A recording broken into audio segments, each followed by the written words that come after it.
ভয়ঙ্কর রোগে আক্রান্ত অনন্ত আম্বানি। যে রোগ তাড়ানোর কোনো ট্রিটমেন্ট আজও আবিষ্কার হয়নি। ক্যান্সারের মতোই দুরারোগ্য এই ব্যাধি। একবার হলে সহজে যায় না। এ রোগে ফুসফুসের 12টা বেজে যায়। ছেলেকে নিয়ে হাল ছেড়েছেন বাবা মুকেশ আম্বানি। আজও কাঁদেন মা নীতা আম্বানি। কি সেই ব্যাধি জানিয়ে ঘোর বিপাকে আম্বানি পরিবার। সদ্য সম্পন্ন হলো মুকেশ আম্বানির ছোট ছেলে অনন্ত আম্বানির প্রাক বিবাহ অনুষ্ঠান। এই অনুষ্ঠানের জাঁকজমক রাজকীয় সেলিব্রেশন এই মুহূর্তে গোটা দেশের সেন্সেশন। তবে এইসব ছাড়াও আরও একটা বিষয় নিয়ে এই মুহূর্তে জোর কদমে চলছে চর্চা। সেটা হলো মুকেশ আম্বানির ছেলে অনন্ত আম্বানির শারীরিক গঠন। অনন্তের মাত্রাতিরিক্ত ওজন নিয়ে সামাজিক মাধ্যমে বিস্তর কাঁটা ছেঁড়া চলছে। কেন তার ওজন এতটা বেশি? আম্বানি পরিবারের আর কারোর ওজন তো এত বেশি নয়। মুকেশ আম্বানির অন্য 2 সন্তান আকাশ এবং ঈশার ওজন ঠিকঠাক। সেক্ষেত্রে ছোট ছেলে অনন্ত কেন ব্যতিক্রম? এই সমস্ত চর্চার মধ্যে অনেকে আবার মনে করিয়ে দিচ্ছেন, বাগদান পর্বের আগে অনন্ত আম্বানি অনেকটাই ওজন ঝরিয়ে ফেলেছিলেন এবং তখন বেশ ছিপছিপে লেগেছিল আম্বানির ছোট পুত্রকে। নেটিজেনদের এই সমস্ত মন্তব্য, প্রশ্নের উত্তর এবং কৌতূহল অনেক আগেই মিটিয়েছেন মুকেশ এবং নীতা। তাদের ছেলে অনন্ত আম্বানি এমনি এমন বিশাল আকৃতির দেহধারী হয়নি। এর পেছনে রয়েছে এক দুরারোগ্য ব্যাধি, যা ক্যান্সারের মতোই জটিল।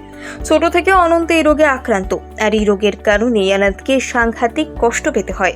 এই যন্ত্রণাদায়ক রোগ আর কিছুই নয়, সেটা হলো হাঁপানি। তবে অনন্তের হাঁপানিটি অনেকটাই ভয়ঙ্কর। একে চিকিৎসা বিজ্ঞানের ভাষায় অ্যাজমাও বলা হয়। এই অ্যাজমাতে আক্রান্ত হয় তখনই তার প্রাণ যায় অবস্থা হয়ে পড়ে। প্রায়শই তাকে অ্যাজমা অ্যাটাকের কবলে পড়তে হয়। আর এই অ্যাজমা অ্যাটাক এতটাই সাংঘাতিক যে বলে বোঝানো মুশকিল। অ্যাজমা অ্যাটাক হলে রোগীর ফুসফুসের অবস্থা অত্যন্ত কাহিল হয়ে পড়ে। আর এই অ্যাজমা অ্যাটাক হার্ট অ্যাটাকের থেকে কম কিছু নয়। এই রোগের হাত থেকে রেহাই পাওয়ার জন্য অনন্তকে কড়া ডোজের ওষুধ খেতে হয়। আপনাদের জানিয়ে রাখি, অ্যাজমা শুরু হওয়ার জন্য যে ওষুধ ব্যবহার করা হয় সেগুলো হলো শক্তিশালী স্টেরয়েড। এটাই অ্যাজমা রোগীদের ওষুধ।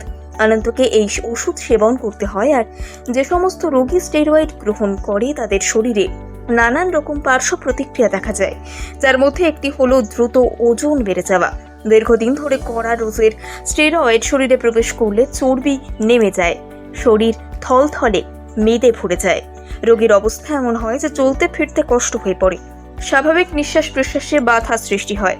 এমনকি রোগীর ওজন মাপার জন্য ওজন মেশিনের উপরও দাঁড়াতে পারে না। দেহের ভার এতই বেশি হয়ে পড়ে যে ওজন মেশিন পর্যন্ত ভেঙে যাওয়ার সম্ভাবনা হয়ে থাকে। এবং পাশাপাশি খিদে কমে যাওয়া, প্রেশারের লেভেল ওঠানামা, চেহারা নষ্ট হয়ে যাওয়ার মতো সমস্যা দেখা দেয়। আর এই উপসর্গগুলো সবটাই অনন্তর মধ্যে রয়েছে। ছেলে চিকিৎসার জন্য মুকেশ আম্বানি এবং নীতা আম্বানি দুজনেই যথেষ্ট চেষ্টা চালিয়েছেন। তবে তাদের ছেলে এই রোগ থেকে জব্দ করার জন্য উপযুক্ত দাওয়াই হলো শারীরিক পরিশ্রম এবং যথোপযুক্ত ডায়েট।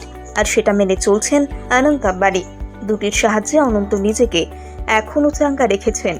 2017 সালে কোনো রকম সার্জারি ছাড়াই শুধুমাত্র সঠিক ডায়েট এবং শরীর চর্চার মাধ্যমে অনন্ত 108 কেজি ওজন ঝরিয়েছিলেন।